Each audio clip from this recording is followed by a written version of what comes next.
सभी सनातनी भाइयों को राधे राधे। मेरा नाम बिहारी लाल की जय। त्वमेव माता च पिता त्वमेव, त्वमेव बंधु च सखा त्वमेव, त्वमेव विद्या च द्रविणं त्वमेव, त्वमेव सर्वं मम देव देव। दोस्तों, हमारे यहाँ कुंडली और प्राण में क्या संबंध है ये जानना चाहें तो दोनों एक दूसरे के पूरक हैं। कुंडली बिना प्राण के एक्टिवेट नहीं हो सकती, जागृत नहीं हो सकती। प्राण से मतलब है जो सांस हम लेते हैं, श्वास और प्रश्वास।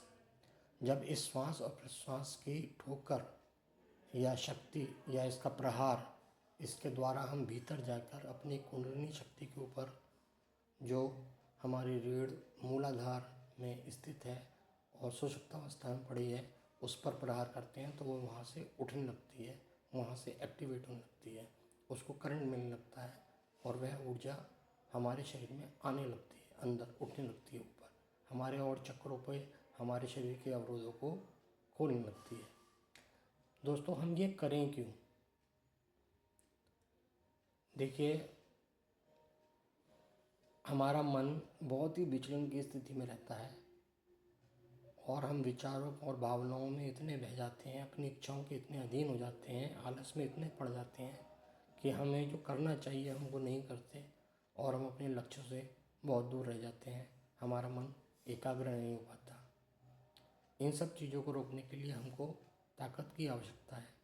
ताकत हमें या तो जिम जाने से, एक्सरसाइज करने से, अच्छा खान पान करने से मिलती है, लेकिन उससे हमारे शरीर में तब ताकत आ जाएगी, लेकिन हमारा मन और हमारे विचार से में वो शक्ति नहीं आ पाएगी कि हम अपने लक्ष्य हासिल कर पाएँ। लेकिन अगर ये सोचा जाए कि हम एक्सरसाइज भी ना करें और हम ध्यान के माध्यम से, मेडिटेशन जो एक ऐसी चीज़ है जो अपने आहार विहार और अपने नियम में और ध्यान करके कुंडलिनी शक्ति को जगाते हुए अगर इसको एक्टिवेट करने की कोशिश की जाए तो हमारे शरीर में शारीरिक बल भी आएगा, ब्रह्मचर्य भी आएगा, हमारी भावनाएं, हमारे विचार भी साफ होंगे, हमारे शरीर के जो रुकावटें हैं, अवरोध हैं वो दूर होंगे और हमारा मन एकाग्र होगा, जिससे हम अपने लक्ष्यों को प्राप्त कर पाएंगे। योग इसीलिए बहुत महत्वपूर्ण है। हर व्यक्ति को मेडिटेशन करना चाहिए। हर व्यक्ति से मतलब है जो भी अपने मन को, अपने लक्ष्यों को पाना चाहता है, जो भी अपने जीवन में सफलता प्राप्त करना चाहता है, किसी भी आयाम में हो चाहे वो, अगर वो सफलता प्राप्त करना चाहता है तो उसको ताकत की आवश्यकता है और वो शक्ति उसको कुंडली जागरण से बड़ी आसानी से मिल सकती है। करना सिर्फ इतना है कि रोज़ सुबह अपने पेट को साफ़ करने के लिए त्रिफला लेके वॉश करके स्नान आदि से निवृत्त होकर ध्यान में बैठ के अपनी सांस को ये आदेश करना है कि वो हमारे मूलाधार के स्थान पर सोई हुई हमारी जो कुंडलिनी शक्ति है, जो पृथ्वी भूमि से जुड़ी हुई है, उसको एक्टिवेट करे, वो ऊपर उठे और हम हमारी सुषुम्ना नाड़ी में से होती हुई हमारे दूसरे चक्र स्वादिष्ठान पर आए, मूलाधार पर आए, स्वादिष्ठान पर आए, वहाँ से ऊपर उठती हुई हमारे मणिपूरक पर आए, जिससे हमें वहाँ मणिपूरक पर हमारे पेट के रोग और हमारे पच, अपच और गैस की समस्याएं दूर होंगी।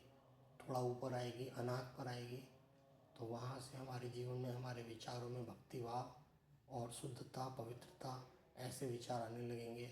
उनसे ऊपर आएगी तो विशुद्धि पर, कंठ रूप में हमारी वाणी में ओज, शक्ति और आकाश तत्व जिसका नीला रंग है, ऐसी कल्पना करते हुए हम गतिमान करते जाएं, इसी शक्ति को ऊपर उठाने की कोशिश करें रोज़।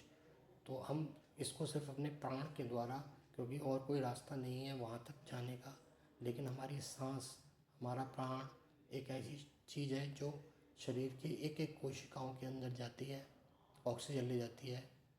उसी प्राण को हम श्रद्धा भक्ति से अपने मूलाधार पर जाकर एक ठोकर के रूप में प्रहार करें, जिससे बल लगाएं, जिससे वो शक्ति जो कुंडलिनी वहाँ पर है वो एक्टिवेट हो और ऊपर की तरफ उठे। ऐसा करने से हमको एकाग्रता और कुछ दिन में हम देखेंगे कि हमारे शरीर में एक लय और सुंदरता उत्पन्न हो जाएगी, जिससे हमारे विचार और हमें जो करना चाहिए वही हम करेंगे। गलत बातों में, गलत खान पान में, हम आलस में से हमारा ध्यान हटने लगेगा।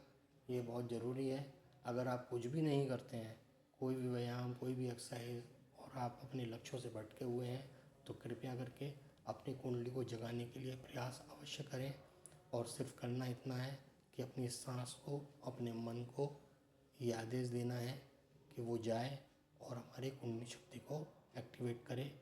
प्रभु इसमें आपकी मदद करेंगे। प्रभु भगवान से प्रार्थना करें कि वो आपको सन्मार्ग पर, सही रास्ते पर लेके जाएं। धन्यवाद। राधे राधे। आज के लिए इतना।